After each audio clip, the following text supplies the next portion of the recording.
Ang kwentong ito ay hango sa totoong buhay. Karanasan ito ni Casamro, ang isa sa mga revolusyonaryo na hindi na itala sa kasaysayan. Taong 1987, walang eksaktong lugar.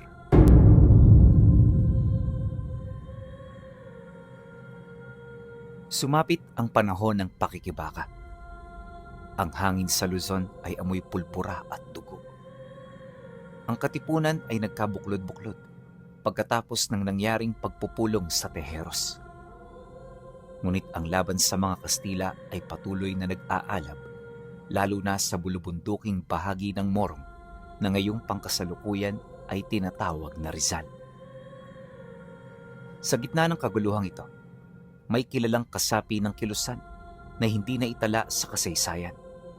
At siya, si Casamro, o mas kilala sa tawag na Kapitan Toro. Isa siyang magbubukid na naglalayong makipagbaka para sa kalayaan ng mga Indyo. Hindi siya nagsusuot ng uniforme ng opisyal, gawa ng sapat na para sa kanya ang kupas niyang damit at kanyang armas na gulok. Palagi itong nakasukbit sa kanyang tagiliran na kahit sa pagtulog ay hindi niya ito pinapayagang malayo.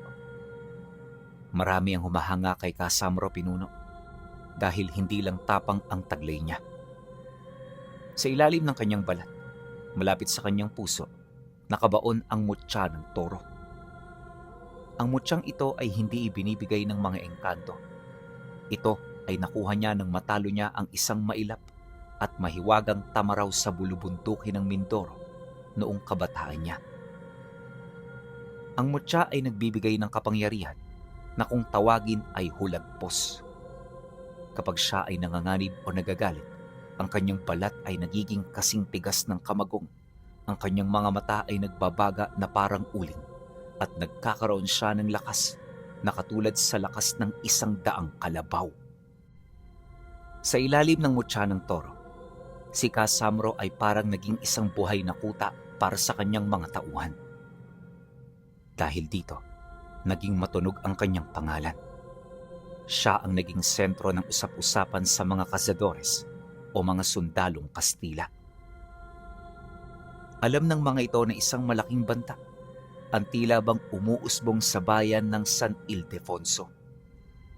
Kaya nang mapagtanto ito ng mga kazadores, nagdesisyon sila na humingi ng tulong sa isang praileng alam nilang makakatapat sa kapangyarihan at husay ni Kapitan Samro. At ito ay walang iba kundi ang isang praile na kakarating pa lamang sa bansa. Ito ay si Fray Severino, isang lihim na praile na pangunahing punyal ng Espanya laban sa mga pinuno ng himagsikang nagtatanga ng kakaibang abilidad. Marami na itong napaslang sa hanay nila at ito ang rason kung bakit patuloy silang nagkakabuklod-buklod. Hindi na mabilang ang naghamon dito, subalit lahat ng pinuno na nakipagtuos, hindi na nakabalik ng buhay sa kanilang mga mahal sa buhay. Ang kanilang mga labi ay iniuuwing sunog na sunog at bagaman nakadilat ang mata, kapansin-pansin ang kawalan ng kaluluwa ng mga katawan nila. Yun bang parang sinunog ito ng buhay sa impyerno? Konting paglilinaw lang, hindi ito si Juan Malari. Di hamak na mas demonyo ito sa prailing pumapatay ng mga Indio tuwing gabi. Si Fray Severino, isang Dominikano na matagal ng lihim ng mga sundalong Espanyol. Malupit ito sa tao at hindi ito isang ordinaryong alagad ng Diyos. Lingid sa kaalaman ng marami, siya ay nagmula sa angkan ng mga kurat, isang mataas na lahi ng mangkukulam na may iisang Diyos lang na pinagsisilbihan. At ito ay ang tangan-tangang bertud ng demonyo ng kanilang pinuno. Ang bertud na ito ay isang itim na librong gawa sa balat ng tao. Piling mga kalahi ang nakakakita o nakakahawak ng bertud at pawang mga maharlika lamang ng kanilang lahi ang may tsansang magmana sa kapangyarihang ito. Si Fray Severino, bilang isang pangkaraniwang kasapi ng gurat, pinapangarap na makuha ang bertud para sa kanyang sariling hangarin. At sa pamamagitan ng basbas ng hari, lahat ito ay naging posible. Isang gabi lang ang kinailangan niya para malipol ang lahat ng kasapi ng gurat. Matapos nun, siya na ang panibagong nagtatanga ng bertud ng demonyo at kaisa-isang natira sa lahi na minsang bumuhay at nagpahalaga sa kanya. Masakit ito para sa parte ni Frey, ngunit alang-alang sa utos ng hari, nakahanda siyang isakripisyo ang lahat na meron siya. At magmula noon, nagsimula na ang kanyang panunungkulan bilang kaisa-isahang praile ng kadiliman. Sa paglipas ng mga taon, natuklasan ni Frey na hindi lang kapangyarihan sa espiritual ang taglay ng bertud. Sa pamamagitan ng pagkain ng sariwang karne ng tao, nabibigyan siya nito ng abilidad ng isang mandirigmang aswang. At maliban sa pagpapalit anyo, may mga kakayahan pa siyang tila bang nagsisilbing bangungot sa mga antingerong nakakarinig patungkol dito. Kapag kahating gabi, isang itim na usok ang bumabalot sa katawan niya, nagpapahina sa sinumang antingerong makakalanghap nito. Kaya rin niyang gayahin ang boses ng mga mahal sa buhay ng kanyang kalaban upang ito ay tuluyang madaya. Dahil sa ganoong kakayahan, sa unang pagtungtong niya ng bansa, kagad niyang ginamit ang kanyang kapangyarihan para patayin ang mga lokal na lider ng katipunan pagkagat ng tiling. Nagdulot ito ng matinding takot sa himagsikan at dahilan ng pagkawatak-watak ng mga revolusyonaryo. Magmula noon, si Frey ay nanatiling lihim at alamat para sa mga pangkaraniwang Pilipinong nakikibaka. Ngunit pagsapit ng buwan ng Agosto sa taong ito, nalaman ni Casamro ang tungkol sa praile na nasa likod ng mga misteryosong pagkamatay ng kanyang mga kasamahan. Nagpasya siyang hanapin ang praile sa kuweba ng Pamitinan, ang lugar kung saan unang isinigaw ni Andres Bonifacio ang kalayaan. Sa ilalim ng liwanag ng kabilugan ng buwan, pumasok si Casamro sa loob ng kuweba. Walang kasama, walang dalang malakas na sandata, tanging tapang at ang nag-aalab na pagnanais na mapaslang ang nilalang. Sa loob ng kuweba, dumaan siya sa isang mahabang pasilyo. Isang maliit na gasera ang nagbibigay liwanag sa paglalakbay niya patungo sa walang hanggang karimlan.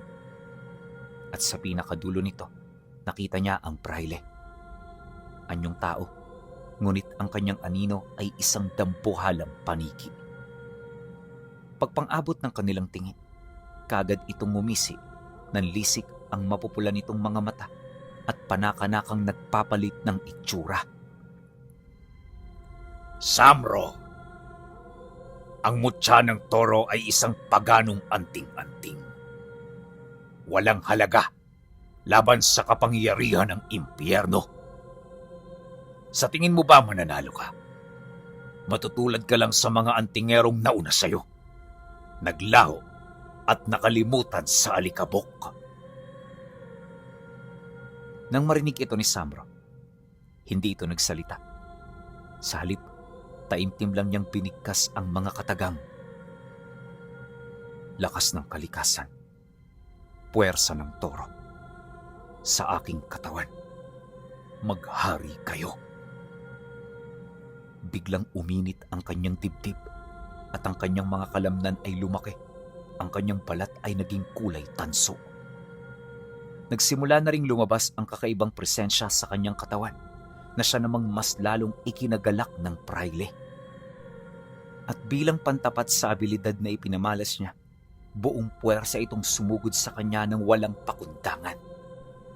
Mabilis na sumugod si Severino habang naglalabas ito ng itim na usok mula sa kanyang bertud.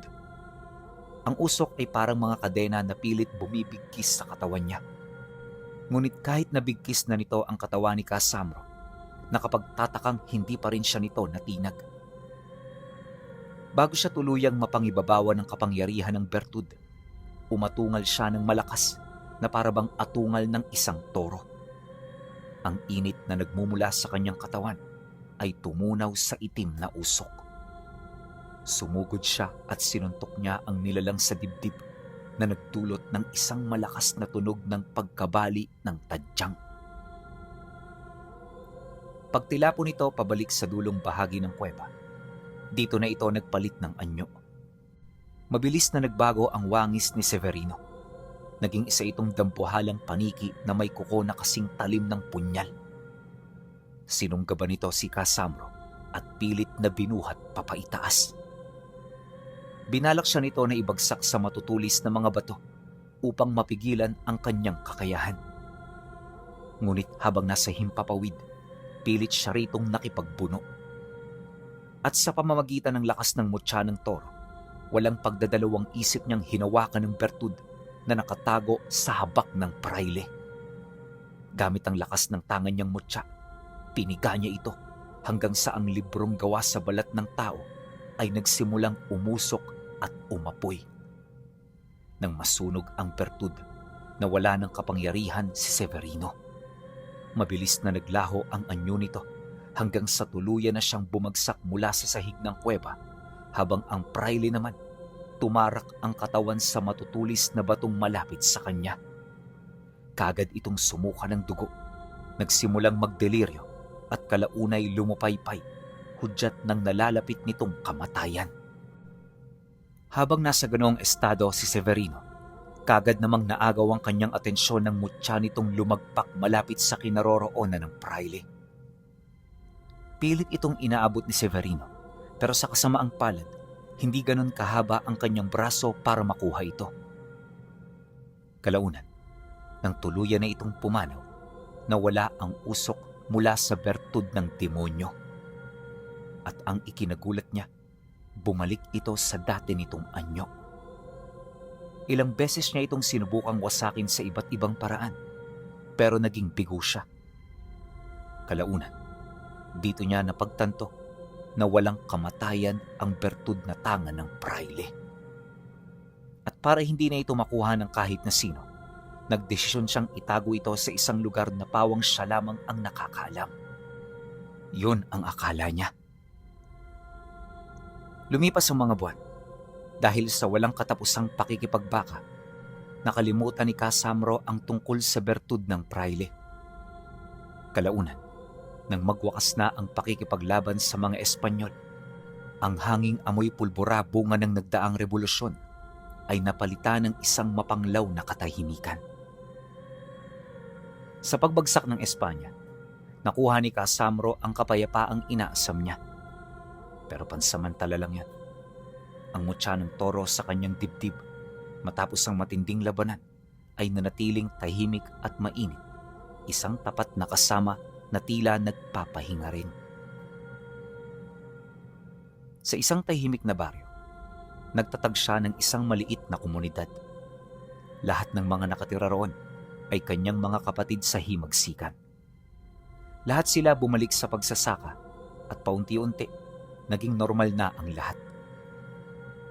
Hindi kalayuan sa kanilang baryo, inilibing ni Casamro ang bertud ng demonyo na minsang pagmamay-ari ni Severino.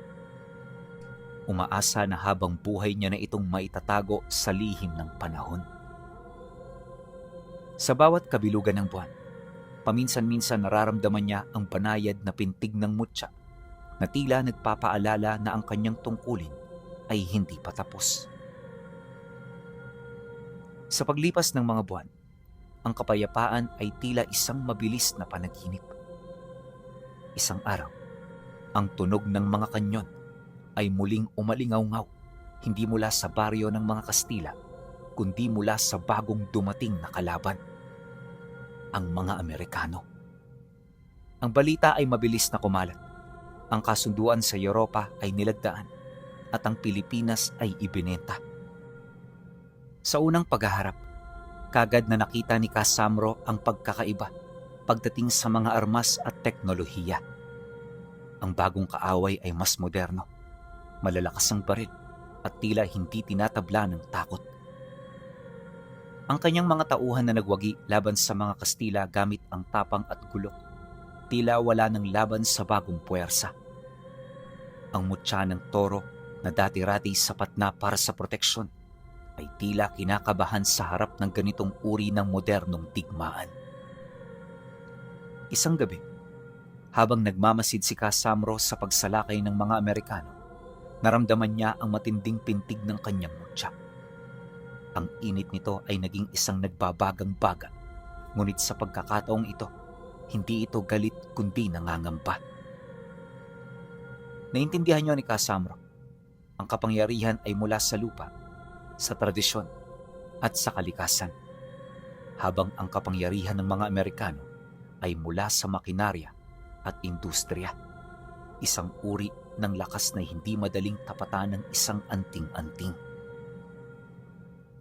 Habang pinag-iisipan niya ang tungkol dito, bahagya siyang napahinto nang gambalain siya ng tawag ng kanyang mga kasama. Samro, nandiyan na ang mga Amerikano. Kailangan na ho nating umatras. Ano ho ang desisyon ninyo? Nang marinig niya ito, sa halip na sumagot, banayad lang siyang tumingin sa hawak niyang mutya. Sa isang huling desisyon, alam niyang hindi niya matatalo ang bagong kaaway gamit lamang ang sarili niyang lakas. Kinakailangan niyang humanap ng paraan hanggang sa nagawi ang kanyang paningin sa lugar kung saan niya inilibing ang bertud ng demonyo. Naisip niya, ito ang paraan kung hangad niyang magtagumpay sila. Para sa kanyang mga nasasakupan, para sa kanyang mga mahal sa buhay, gagawin niya ang lahat upang hindi ito mapahamak. Kaya sa halip na sumugod, ginamit niya ang kanyang lakas para puntahan ang lugar na pinaglibingan ng bertud. Bago siya umalis, kabilin-bilin na niya sa kanyang mga kapanalig na umalis na sa baryo kahit wala siya. Kaagad namang sinunod ng mga ito ang utos dahil alam nila na may naiisip na magandang plano ang kanilang kapitan para sa samahan. Pag-alis ng mga ito, dali-daling kinuha ni Casamro ang bertud ng hindi na nito pinag-iisipan.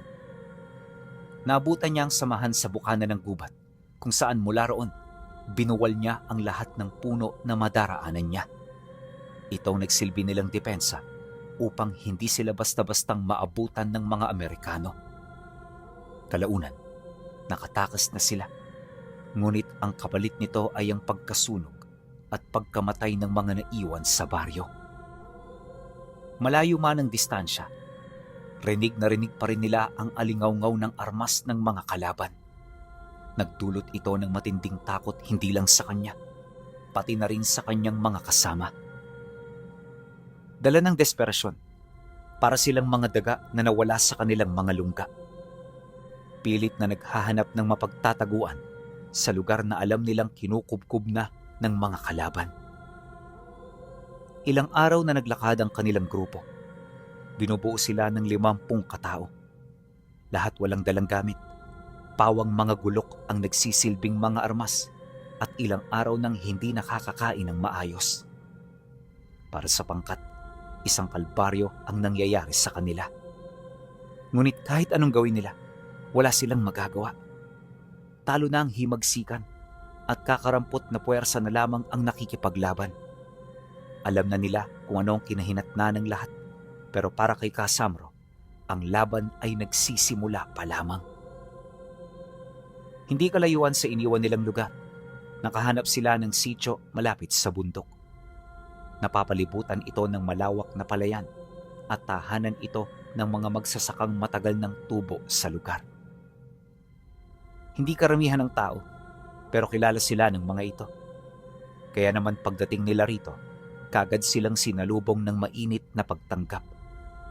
Wika ng matandang namumuno sa sityo. Matagal na naming hinihintay ang pagkakataong ito. Maraming salamat, Kapitan Samro, at napadpad kayo sa aming lugar. Mula sa araw na ito, ituring nyo na itong pamamahay. Lahat po pwede nyong kunin at lahat pwede nyong gawin. Hinihiling lang namin na sana kayo ay pagpalain at magtagumpay sa panibagong digmaang inyong kinakaharap. Nang marinig ito ni Casamro, taus-puso siyang nagpasalamat.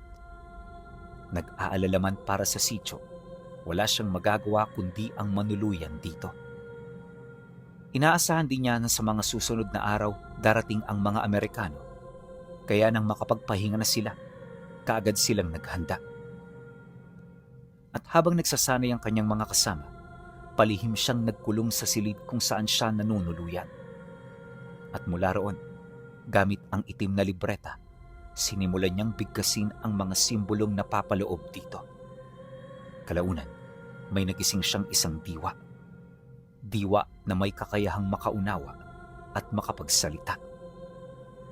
Alam ni Casamro na yon ang boses ng demonyo, kaya kinausap niya ito ng may pag-iingat. Ano ang kailangan mo, Samro? Hinahangad mo ba ang kapangyarihan ko?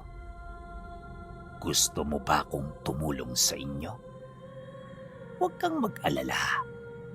Hindi ako katulad ng mutya ng toro. Walang hanggan ang kapangyarihan ko at gamit ang kasanayan mo, magtatagumpay tayo. Sa bawat pagwika ng tinig, ramdam na ramdam niya ang libu-libong boses na sumasabay. At sa pagpapatuloy ng kanilang pag-uusap, tila bang nagkaroon siya ng pag-asa na ni minsan ay hindi niya lubos na inakala. Batid niya na mali ang paghihingi ng tulong sa bertud ng demonyo, pero di hamak na mas malakas ang tawag ng tagumpay sa kanyang puso.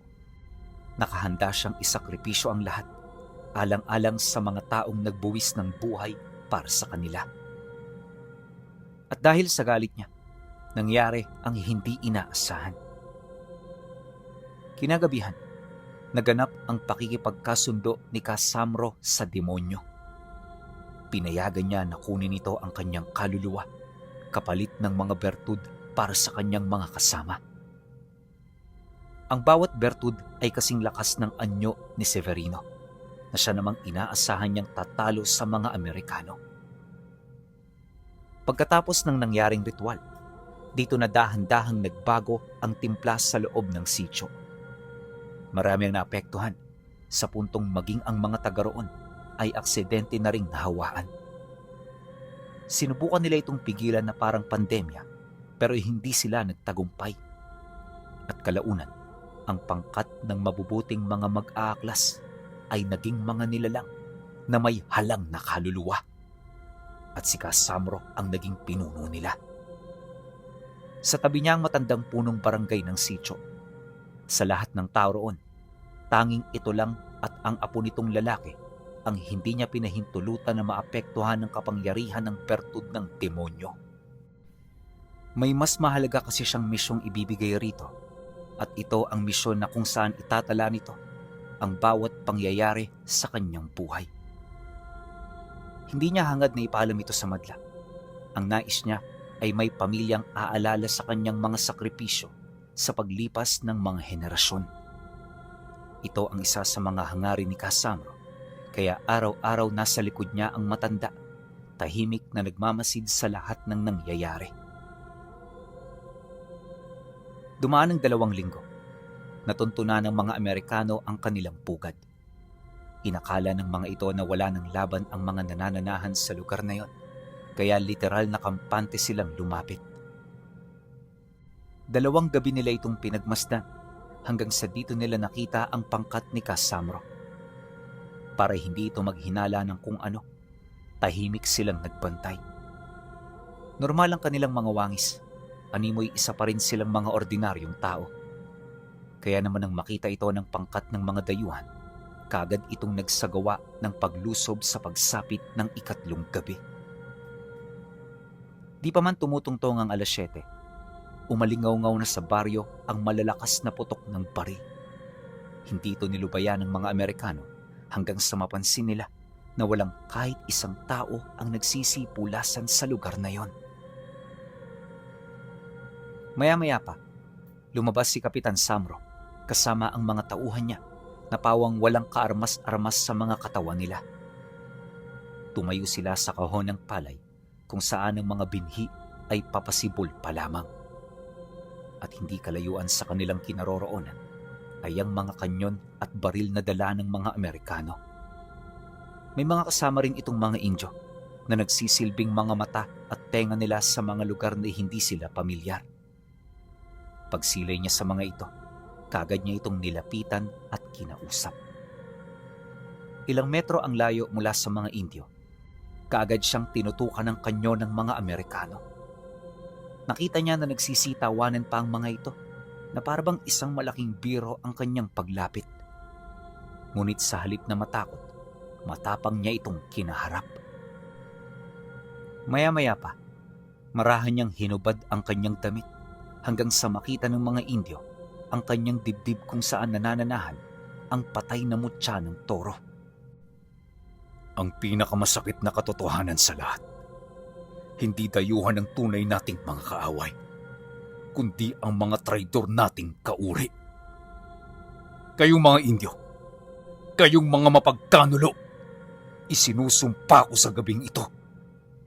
Lahat ng angkan nyo ay tutuldukan ko pagkatapos ng digmaang ito.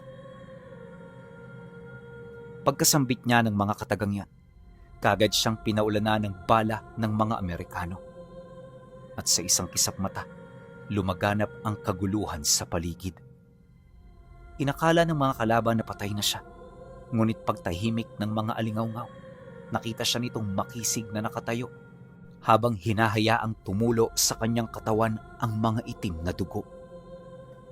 At sa isang kisap mata, nagbago ang kanyang anyo. Tinangan ni Casamro ang wangis ng praile, pagpapakita na siya ang pinuno ng lahat ng nilalang na kanyang nilikha sa pamamagitan ng bertud ng demonyo.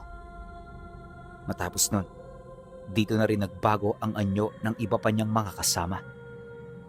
Wala silang armas na dala, pero mabilis nilang napapangibabawan ang mga modernong teknolohiya. Nagtagal ng ilang minuto ang digmaan bago nila mawasak ang lahat ng kanyon, mabali ang lahat ng baril, at mapugutan ang lahat ng dayuhan. Sa pagkamatay ng mga Amerikano, lumapit si Casamro sa mga Indyong hindi niya pinagalaw sa kanyang mga kasama. Marahan niya itong ginabayan pabalik ng sitio at mula roon, ginapos niya ito sa bulwagan. Naroon sa harapan nila ang tatlong malalaking kawa. Naghihintay na sila'y mailubog dito. Pagkulo ng tubig sa loob ng kawa, sa utos ni Casamro, dinala nila ang mga bihag papalapit dito. Itinali nila ito sa kawayan bago ito simulang paikutin sa ibabaw ng kawa. At habang tumatagal, dahan-dahan nilang ibinababa ang taas nito hanggang sa tuluyan na nila itong mailubog. Kailangan nilang gawin ang ganoong proseso hindi para pahirapan ng biktima, kundi para masiguro na nasa maayos pa ring estado ang balat nila pagkatapos nilang pakuluan. Pagkaraan pa ng kalahating oras, nagsimula ang piging at selebrasyon ng tagumpay ng kanilang pangkat. Paunti-unti, bumalik sa dati ang kanyang mga kasamahan na parabang walang nangyari. At nang normal na tao na sila, kaagad nilang pinagtulungan ng mga dayuhang kanilang napaslang. Yung iba sa kanila, nginatngat pa ang katawan ng mga ito bago yun dalhin sa kanilang imbakan. Matapos nun, naitala ang kauna-unahang tagumpay ng pangkat laban sa modernong kalaban. Hindi hinangad ni Casamro na manatili sa sitio dahil naniniwala siya na marami pa siyang magagawa. Kasabay ng pagtugis nila sa angka ng mga Indyong taksil ay ang pagpatay nila sa mga Amerikanong bumase sa mga karating bayan. Bagaman taglay nila ang kapangyarihan ng kadiliman, hindi naging madali ang lahat. Kalaunan, sa tulong ng mga pare, natuklasan ng mga ito ang pangontra laban sa kanila. At magmula noon, tila bang mas naging mahirap pa ang kanilang pakikipagbaka. Pakiramdam ni Kapitan Samro, tinalikuran na sila ng lahat. Dahil ultimo ang mga paring minsang naging bahagi ng himagsikan ay nagawa na rin silang pagtaksilan. Bagay na naging daan para mas lalong lumalim ang galit niya. Hangad ni Casamro na patayin ang lahat ng kumukontra sa kanila hanggang sa kalaunan napansin na lamang niya na daan-daang mga sundalo na ang kanilang mga napaslang. Subalit sa kabila nito, para bang walang katapusan ang bilang ng mga dayuhan. Mula sa kanilang bayan, sinimulan nila ang paglalakbay para palayain ang mga karatig lugar. Ngunit sa rupok ng kanilang tagumpay, dito nila nakaharap ang mga babaylan at antingerong naghahangad na sila'y matapos. Naganap ang kanilang pagtutuos sa kalapit bundok kung saan ito nanananahan. Nang maramdaman kasi ng mga babaylan ang kanilang enerhiya, kagad itong bumaba, bitbit ang mga armas nila. At pagdating ng mga ito sa paanan, nakita nila ang grupo ni Kasamro.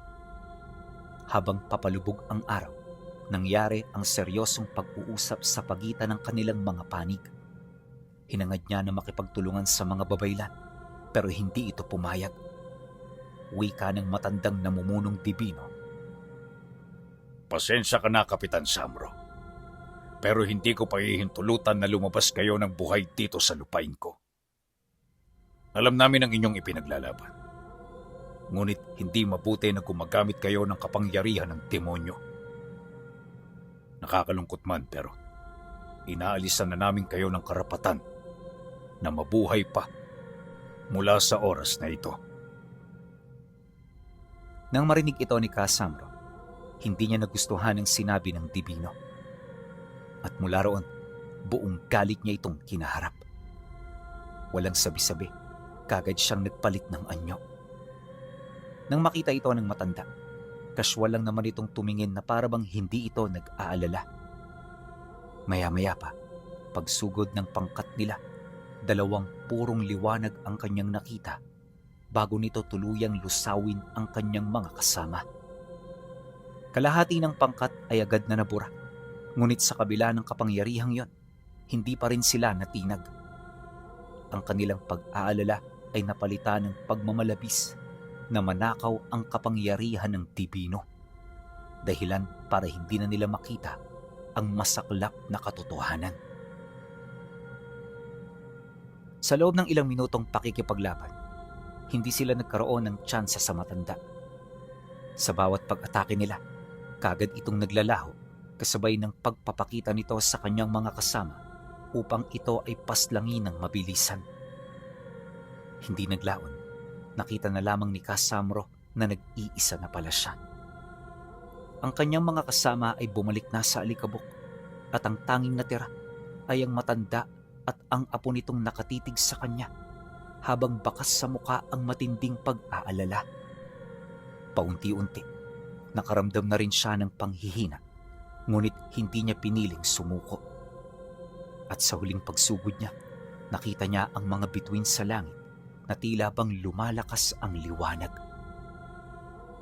Sa isang iglap, hindi niya namalayan na ang mga liwanag na yon ay tumagos na pala sa kanyang katawan.